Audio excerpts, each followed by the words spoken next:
दोस्तों आज मैं एक ऐसी बात बताऊंगा, ठीक है, जिसको सुन के आपको अच्छा भी लगेगा और आप कहेंगे यार क्या इंडिया में भी हो सकता है।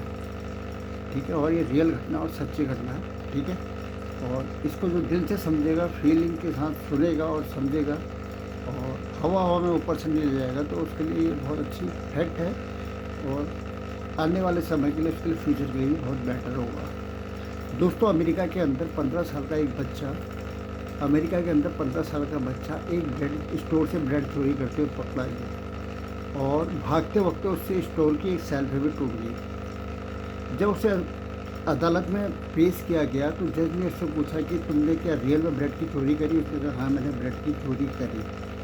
तो उसने जज साहब ने बोला कि तुम अपने माता पिता से ब्रेड के लिए पैसे मांग लेते। तो उसने बोला कि मेरे पिताजी नहीं है, मेरी माँ है और अपनी माँ की देखभाल मैं खुद करता हूँ और मेरे पास बिल्कुल पैसे नहीं है, जिसकी वजह से मैंने ब्रेड की चोरी की। तो जज साहब ने बोला अगर ब्रेड के लिए पैसे नहीं थे तो कुछ काम कर लेते। उसने बोला हाँ, मैं जो है किसी कंपनी में गाड़ी वॉशिंग का काम करता था, लेकिन माँ की तबीयत खराब होने की वजह से एक दिन मैं वहाँ स्टोर जा नहीं पाया गाड़ी वॉशिंग करने के लिए, वहाँ अपसेंट हो गया। तो वहाँ के मालिक ने मुझे निकाल दिया। तो जज साहब ने बोला किसी से मांग लेते पैसे। ठीक है, तो लड़के ने बोला कि मैंने कम से कम 50 या 60 लोगों से रिक्वेस्ट करी कि मेरी माँ भूखी है और मुझे ब्रेड चाहिए या कुछ चाहिए करके, तो किसी ने मेरी मदद नहीं करी। ठीक है, तो ब्रेड की चोरी जो है ना, जज साहब ने बोला ब्रेड की चोरी जो है एक शर्मनाक अपराध है। अगर कोई स्टोर से ब्रेड की चोरी की जाती है तो इसमें जो है पूरा देश का शुरुआत है। और उन्होंने जज साहब ने फैसला सुनाया कि यहाँ पर जितने लोग बैठे हुए हैं सबके ऊपर $10 का जुर्माना लगाया जाता है।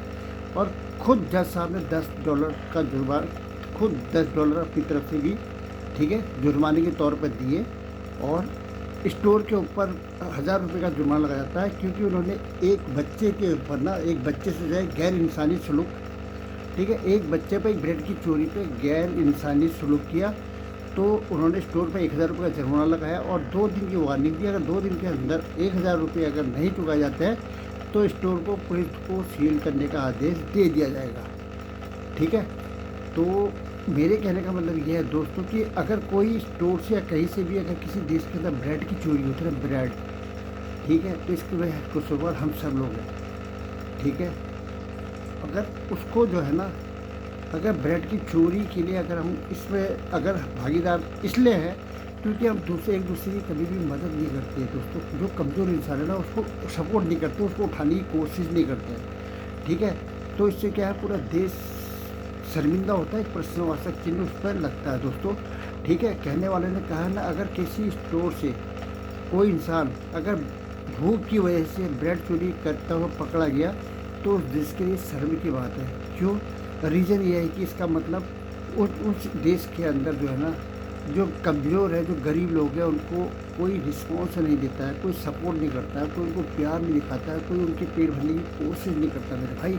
तो जज साहब का फैसला आपको ये कैसा लगा बताना। खुद जज साहब, वो लड़का जज साहब भी जो है नज़र बचाते कोर्ट से डिसीजन देने के बाद, स्टोर पे $1000 का जुर्माना लगाने के बाद, और वो पूरे पैसे $10 जो भी जुर्माने के लगे थे, ठीक है, बच्चे पे हैंडओवर किए और $1000 का जो जुर्माना स्टोर पे लगाया था वो भी बच्चे को दिया और उससे बताया कि अपना कोई काम शुरू करो करके। दोस्तों ये फैसला क्या हमारे देश के अंदर भी हो सकता है? अगर होता है तो आपकी क्या राय है बताना। मिलते हैं नेक्स्ट वीडियो पर। जय हिंद, वंदे मातरम, भारत माता की जय।